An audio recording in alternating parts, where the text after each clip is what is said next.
Welcome to the Otome.com podcast, your ultimate source for romantic stories. I'm Moon Candy. And I'm Lover's Lens, and today we've got the developers of A Wish of Snow with us. Welcome! Can you tell us a bit about your roles in the development of this game? Hi, I'm Floramisu, but you can call me Flor.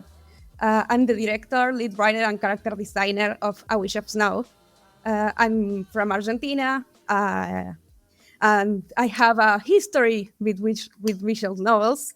I used to make visual novels in PowerPoint before I really got into it. Now here I am making proper visual novels with Renfi. I brought this team together and led them to the development of this game. And I'm Jazz from the Edges System. I am the animator and the programmer for this game. I wanted to ask something. Since it's a very game jam, how long did it take you to, how long was the game jam? It was 1 month. We started a bit 1 month.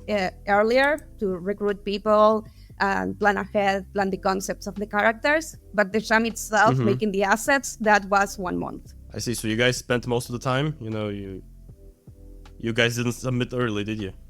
No. No, we see. submitted on last day, didn't we? Wow. Yeah, it was New Year's. So you can imagine it was also party preparations for some of us while we were finishing up the itch.io page. I But see. that's a lot of work, so it's understandable. Yeah. So the story it definitely shows in the story of the game, because it does feel like a timeless love story. What can you tell us about it and its key emotional beats? Well, A Wish of Snow is a short fantasy Otome centering on Solange, a noblewoman with a heavy duty thrown upon her, and her reunion with a mysterious gentleman she longed to see. Yearning, especially during wintertime, is it's an experience many could relate to, as well as being confined by external expectations. So we really wanted to show these themes in the story, in something that's cozy and also mystical. You definitely did that.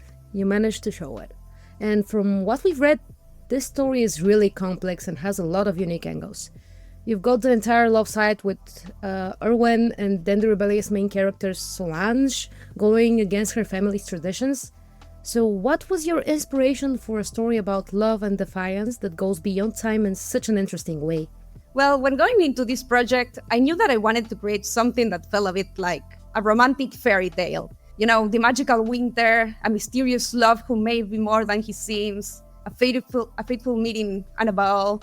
All of those things really inspired this game. In Cinderella, things like that really inspire me. Cinderella inspired you? Yeah, actually, a lot of fairy tales have that thing of, a character needs to leave at a certain time. Erwin had to leave too. There's also a fairy tale about a frozen queen that left a bit of inspiration here. I see. I just couldn't stop myself but imagining Erwin as the fairy godmother, just giving her dresses and everything. I'm sorry. Well, he did grant Solange's wish. Yeah. Technically, it he did, yeah. Yeah. It works. So he is the fairy godmother, I guess. Yeah. In a different realm. Actually, speaking about Erwin and Solange, Yes. they've got this very cute dynamic between them. You've got the girl on one side looking to pursue her dreams despite the lack of support from her family. And then on the other side, the mysterious guy with the odd attitude and the his hands are cold type of deal. Also, this is like a little side note, but I seriously related to Solange's societal expectation issues as someone who actually faces those myself a bit. With this in mind, I wanted to ask, how did you approach building their connection and ensuring the players feel all those emotions during their reunion? Firstly, we wanted to introduce Solange's conflict as a character to set the scene, her feelings and her duty. Along with this, we wanted to give a small peek into her yearning with a snowflake. There is someone she wants to see again. This will make the player wonder a bit more about the person and be expectant. So when they finally see him in the second scene, they might be excited and intrigued. It was actually a hard balance, I will admit. Wanted to make the player curious, but not revealing too many details about the prior relationship until he appears. Well, when they got to talk, we tried to show more of Solange's excitement, but also her sadness over the events of the past. Starts slowly revealing that there was something between them. For me, at least, the best part comes in the balcony scene, when they finally drop their metaphorical masks. They can finally reveal more of what the player had surely been hoping to learn about them, their dynamic, their true feelings. I think it holds the sweeter moments between them. And then from a more technical end of things, approaching that connection, motion sells emotion. So I was definitely focusing a lot on getting them to come closer together and further apart as the scene pushed them further apart and closer together. Wow. Physically. Okay. That is actually deep. I hadn't noticed that exact subtlety. It's pretty like amazing how you've managed to figure out this kind of very subtle storytelling, not only with the text in the text box, but the actual movement. Of course, I feel like I could do more on reflection, but yeah, that was something I was paying attention to. I just want to mention that it's always such a hard time in the beginning of a story to hide the foreshadowing, to hide the information you want to show later on into the story. And I guess I'm not a writer personally, but I guess if you have to write this, you have to be very, very careful to not spill the beans too fast, to give the little notes for the player to give the little foreshadowing moment, just like the animations did. And yeah, it's truly amazing. You did a great job there. Thank you so much. So I'm gonna get back to Solange again. Mm-hmm. I find it very, very fascinating how she holds on to hope despite the years passing on. Her heart still beats for Erwin, and that's so relatable for anyone who's loved and lost. Was there a particular moment in the story you found the most challenging to write, emotionally speaking? Okay, so for me, actually, I think the entire ball was kind of a challenge, and that is most of what I wrote. Mostly, though, it was that since I didn't reveal the love interest immediately, I had to make Solange encounter with another noble interesting enough that the player will not get bored. And, also show a bit of why Solange does not like these nobles, extend a bit on her feelings there, but not extend it too much before getting to show who everyone wants to see. I also know my co-writer, Elias, found a bit of a challenge in trying to set up the emotional weight of Solange's feelings about her duty in such a short time frame at the beginning. More of a motivational thing to set up the juxtaposition of her yearning for a more free life. Though personally, I think he did great with it. Yeah, definitely. Like, I remember when I played the game, I remember thinking, oh, come on, who's this guy? What does he want from me? Just go away. I don't want to get married for you. Just go. He was a bit out there, I didn't like him either, but I get, I know that was the point. This is the point, yeah. I'm just saying, I really didn't like him. I'm glad that translated. So now that your narrative lovers Len started talking about Solange, I also wanted to chime in with my own little question. She feels like she's more than a noble woman. She has a really human character and grapples with concepts of duty and desire and all that kind of stuff. So I've got a question for you. What inspired her character? Okay, so I have to admit, at first, it was actually really tough for me to figure out how I wanted Solange to be. Erwin came first in terms of creation, so I needed someone that will complement him as well as someone with a strong motivation to move the story forward. I have to thank Elias, my co-writer, for helping me figure out her character in more depth. Our brainstorming sessions were definitely huge for this. I also started watching Bridgerton during the time we were working on this game to get into the right mindset for all the nobility things, so I think a bit of that might have seeped into her character. It's only fair now to ask about Erwin. He's the stranger who cares about you, who listens to you, and then he just suddenly disappears. What makes Erwin such a compelling love interest, and how did you make him feel like both a comfort zone and the wind of change in Solange's life? If I'm being entirely honest, Arwen was inspired by one of the types of love interest I like most. I mean, what's not to like about a sweet, gentle guy who listens and cares for you? But besides my own self-indulgence in character creation, I think everyone just wants to be listened to have a safe space where they can be themselves, especially in a semi-historical setting where reputation is everything. That's kind of why we also made Solange so closed off in her real feelings. So a big part of them connecting is having both Erwin and her feel a bit strange from society and finding kindred spirits in each other. And I wish we could have shown more of their first meeting to establish that familiarity. I think it was key to make him be a comfort zone for Solange.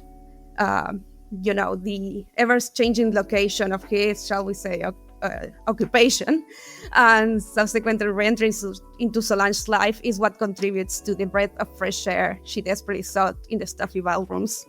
Honestly, I would love to know more about their first date, the time they first met. I wanted to know what happened before this ball, but I just kept assuming stuff.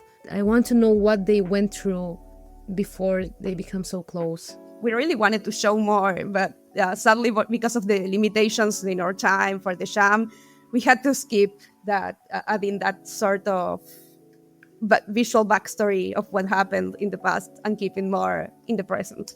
So maybe you can tell me a little bit more? Well, if you remember, of course. Oh yeah, not much. But for the most part, it was Solange was feeling a bit exhausted by these responsibilities she has. She's frustrated with everything, and she can never let her feelings out. So at one point, she left her palace, well, not palace, her home, her manor, and found a mysterious gentleman among the snow, who she ended up leaving all her feelings out for him. And he listened. He actually listened. He comforted her. And then after that, we imagined that she kept going there, meeting him in private, talking, telling him about what she's seen. He will tell her his own experiences, perhaps, try to relate in his own way, even if he's from a very different life. And they will start building a bond with those meetings. I genuinely feel kind of bad that you had limitations to go by, because that is the backstory I would have actually loved to read in the game. It is unfortunate that you didn't have the time to implement some of that. But speaking of which, I wanted to talk a bit about the art of the game, because the characters were really well drawn for an indie. I also noticed that Solange has really sunny, yellow, orange-ish colors, while Edwin's got the entire cold ice thing going about him. How did you come up with the initial concepts and the inspiration behind the art style? First, I'd like to give credit where credit is due, because Sekusu, Inkfield, and Mustache are such incredible artists that helped make this game a reality. They really helped make it, bring it to life. We couldn't have done it without them. I wasn't actually certain on the specific art style I wanted when I started this project and posted the recruitment for the team. But after a lot of deliberation, I just kept coming back to Sekusu and Mustache's character art. I think their styles meshed really well together, and it seemed like the right choice for the game. And now, as for the initial character concepts, that was me. For Erwin, I had a stronger idea of what I wanted. I had a vision. I wanted his colors to remind one of ice, crystals, and snow. So those were an easy choice for the most part. I also added a few diamond shapes to add to that theme of ice crystals. Though despite the cold colors, I wanted him to feel approachable and kind. So I tried to limit how many pointy things I added to his design and tried to keep most of his silhouettes soft and cute. And Solange, she was made mostly to match him. She took a few more attempts to properly figure out, as I did not have the same clear idea that I had for Erwin. Since this game is set in a fantasy world and not in a specific time period, I didn't have an exact reference of what kind of dress she should wear. I had full freedom, and that can be awesome and overwhelming. I searched a lot of historical and modern ball gowns for inspiration for her dress, and she went through quite a few outfit changes in the initial sketches until I landed on the one you see in the game. And as for her hair, I was so lost about what I wanted to do. But then it just suggested adding a coif. I think that's how you say it. Yes, coif. Awesome. Well, I wouldn't have ever thought of that. And while I didn't exactly go with that, it was that led me to giving her a headdress with a veil. I just want to mention the little suns as a detail on her dress. I love that. I just love that. Oh, thank you. I love her little details on the gold. I think it helps giving her that aspect of a noble. She's very fancy, very rich. Yeah. She's rich. Yeah. Wow. Okay. Fair enough. And just give me a second. I just want to give credit when it's needed. So I also really loved Erwin's hair. It looks so soft and the color is so good. So just good job on that. Thank you. Thank you. I really put a lot of care in designing the hair, so it's very soft and cute. Yeah. I'm a guy and I found him cute, so you've got something to brag about. Good. By the way, I had another question. Since you mentioned that Solange went through many iterations, and you looked through a lot of historical, a lot of time, a lot of different times to choose her outfit. Wait, which one did you actually land on? Like, about what time is her outfit inspired by? It's kind of a mix because part of it was inspired by some Renaissance dresses. Some part of it was part Victorian, and some were actually modern. Like, it's a mix of different eras to make something unique. In fantasy, everything is acceptable, so Yeah. you can mix stuff. We're not striving for historical accuracy here, so it's nice that you made a nice mix between those stuff. I have another question for you. It's about the voice acting. I noticed that it's partial and it's only used for heavy emotional emphasis. Did you hire voice actors for this, or did you voice the characters yourself? I wish I could do voices like that. But no, we got the two wonderful voice actors for the characters, Kira Rhodes as Solange and Lily Yasuda as Erwin. They did a great job. They did. It's like very, very quality thing. How did you decide where exactly to add the voice acting? We discussed it with my co-writer. We knew we had to keep it somewhat limited given the short time frame we had to make the game, and we didn't want to overwhelm the actors with too much work. So we picked together some lines that were particularly emotional when we felt if this was voiced, this will actually have a great impact on the player. Also some small quips, of course, and then some of the endings we really wanted most part of those endings voiced. I was really surprised when I heard the voice acting, by the way. I was like, oh, that's great. Yeah. I love Very nice. adding voice acting to my games, even if not all of them have it. But I think it's a nice touch. It is, definitely. Like, it brings the characters to life. Yeah. So, look, I know we've been piling on questions about aesthetics for you, but I swear this is the last one. I love the animations for the game, okay? They were abundant, unique, and most surprising to me was that it's not something I usually see done in indie visual novel projects. The ball dancing, for example, with the spinning, the characters spinning, the actual back of the characters as sprites, which isn't something you see much in visual novels as a whole. It continued to surprise me over and over again. My question is, how do you manage to figure out how to create so much motion with so little resource? Okay, so I come from a stage acting background, so to me the sprites aren't just sprites, they're actors. And when I'm reading through the script, I'm thinking about how I want to see the actors play the characters, not just limiting myself to what I think a sprite can do.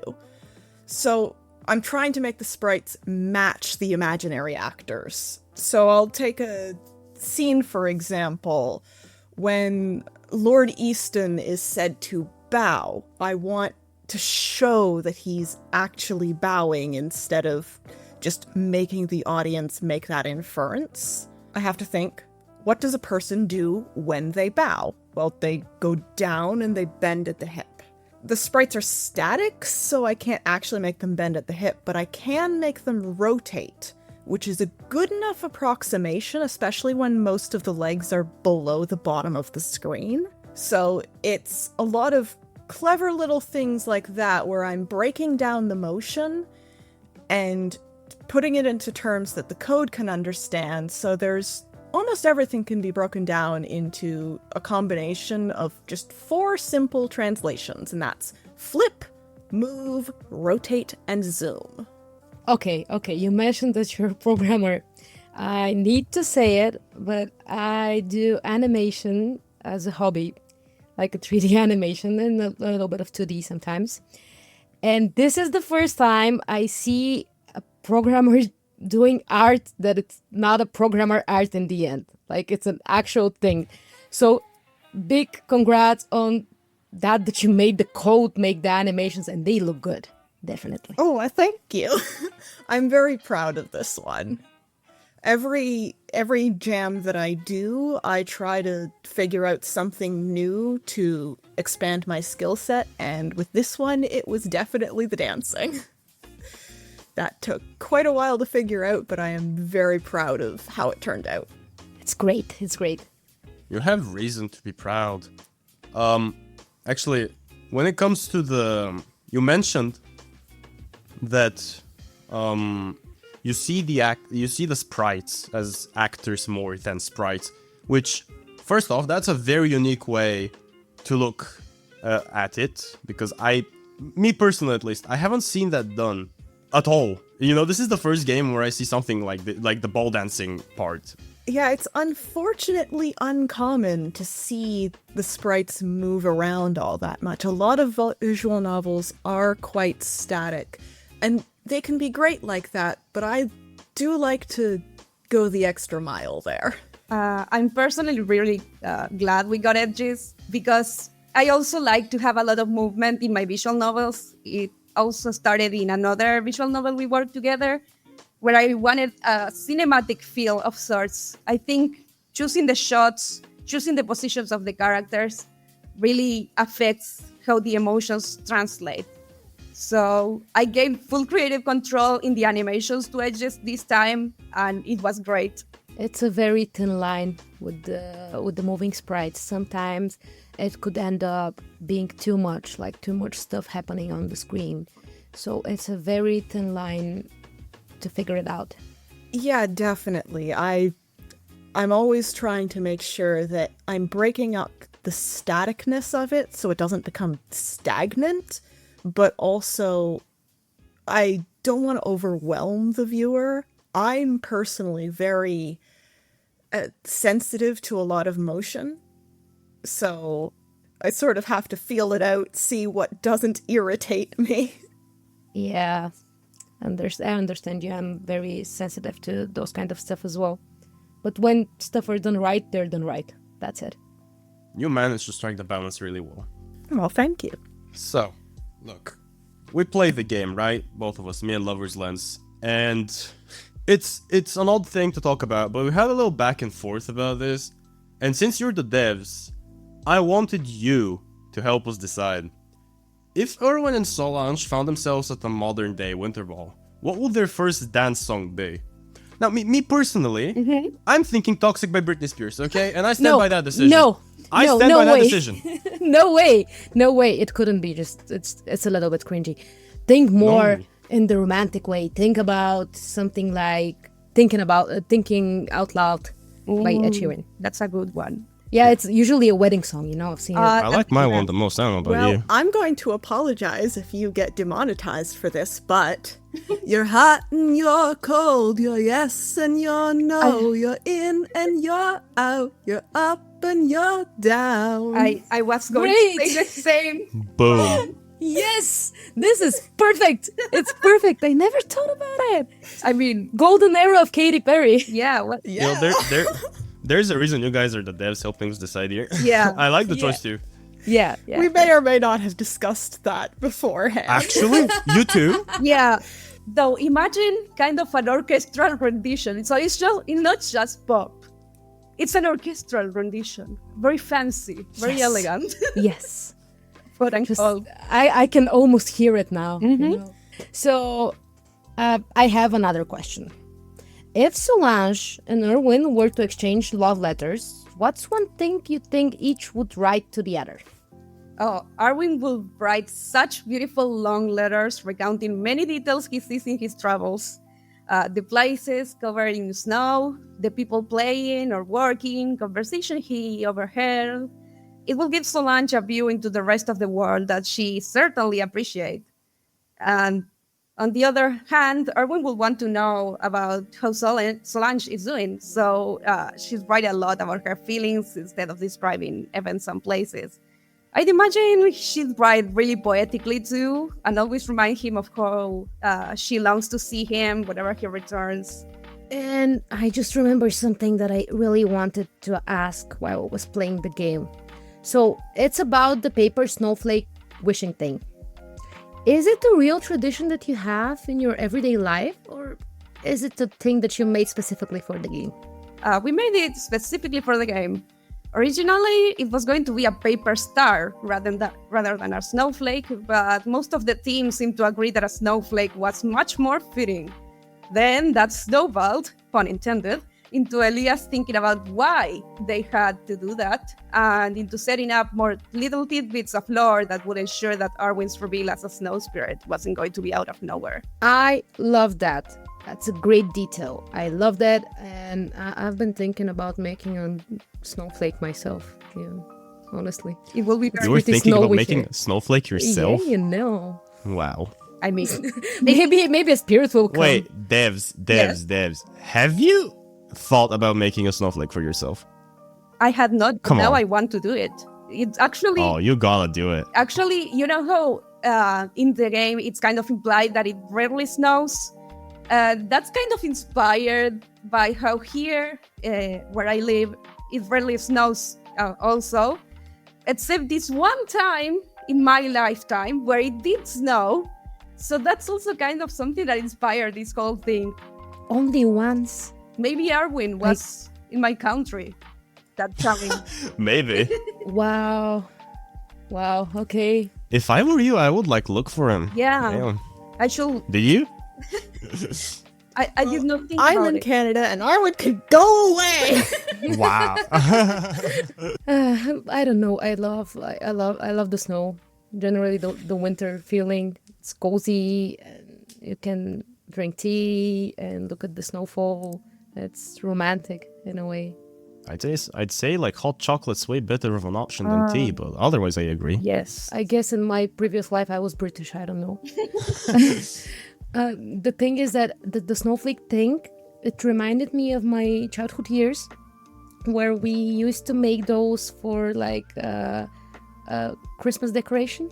Ah, yes. So we actually did that kind of snowflakes in school, and it was so nice. And just went there while I read in the novel. That's good. You should put those skills to use and make a wish snowflake too now. Yeah, I will definitely. On the next snowfall, I'm doing it. Yeah. Okay, so I don't think it needs to be said, but a lot of effort goes into writing a story like this, especially in a month's time. Yeah. And I wanted to ask if you have any juicy, behind the scenes. You mentioned a bit about the backstory of Erwin and Solange, but is there any more juicy behind the scenes details or fun facts you can share about the development of the game? Or maybe you had endings that you didn't like and you actually scrapped, or ideas that never made it, or maybe even early concepts. I mean, I'm just curious. Well, yeah, mostly the thing we most wanted to add but had to scrap was the flashbacks to those meetings. So, yeah, that's a sad one. But also, we wanted to add more CGs originally. We had planned some more CGs for the endings, particularly one of Solange following on Arwen's footsteps when she's searching for him. one of Erwin against the window at Solange's home for another one of the endings, and one of them holding hands in the snow as they live together. Sadly, time was against us, and we had to cut corners, but the ideas live on in my head. Okay, so in our communication before this podcast, you sent me some exclusive content and some special stuff. And I just want to note to our listeners that if they want to check out to the early concepts and stuff like that, they can do it in the article that's going to be published alongside the podcast. So head over to otome.com to see what the devs prepared for you. So, since I really like this game, of course, well, we're doing a podcast with you, so it's obvious both me and Loverslands liked your game. I can't believe it. I wanted to ask... We've given our praises. I wanted to ask if you plan to do anything in the future. Something bigger, maybe something with more love interests, like Erwin or similar. Okay, definitely. I myself am currently working on a big non-Otome visual novel based on the Hymn to Demeter, a great myth. But I also have so many ideas and projects for both Otome and other genres. Nothing is concrete yet, but my co-writer and I are discussing making a game set in the same universe as A Wish of Snow, but with a summer spirit and a different kingdom. In the same universe? Yeah. Oh, does that mean it's crossover time? Sort of, yeah. It's sort of wow. The idea is that it's sort of a prequel and Erwin could make a cameo. Oh, I hope he does. But yeah, nothing concrete yet. Okay, so we are gonna definitely follow your profile and look out for new stuff. Thank you. And maybe you can come again and talk about it here. Yeah? Yeah, that will be fun. And what about Edges? What are your plans for the future? First off, Flora, I can't believe you didn't mention this, but we are both working on finishing up Impulsive Decision, which is a Yuri game. Oh. We released it a little over a year ago, but it was incomplete at the time, and just this morning, Flora was working on coloring in some of the CGs. Oh, yeah. So watch out for that soon. And in addition to that, I am working on a horror amare about a werewolf hunter turned vampire hunter called It Attracts Them. Whoa, you definitely have your hands full. Oh yeah, Amazing. there's more, but... There's more. Wow. Okay. There's always Do you guys sleep at all? No. I can see that. Just great job. Keep doing it. It's working. That's the spirit. And I will be looking forward to those stuff. And before we wrap up, do you have any final words for the fans of the story or listeners who like indie games? Thank you everyone for listening, and for those who play the game, thanks for giving it a try. It makes me super happy every time someone leaves a comment or review, and I'm overjoyed every time I see someone play it. For those who this is their first exposure to our game, I do hope you give it a try. And I would like to reach out to all of those people considering making their own games. Do it. It's a lot of fun. That's great. That is a very inspiring final message. Wow. You've got me moved there. Thank you very much for coming here today. And that's it for today's episode, where we've gone through the emotional roller coaster that is Solange and Erwin's love story. Thank you so much, Floramisu and Edges System, for sharing the magic and heart behind this visual novel. And to our listeners, thanks for tuning in.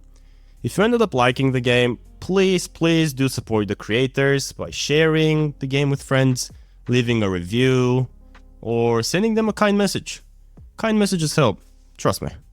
Definitely, and remember, stories like this remind us that love beats all, even through the harshest winters. Until next time, stay warm, and may your heart always follow its passion. We'll see you next time on Otome.com. Keep dreaming big, and don't forget to check your windows. You might just have a paper snowflake and a hot snow spirit waiting for you.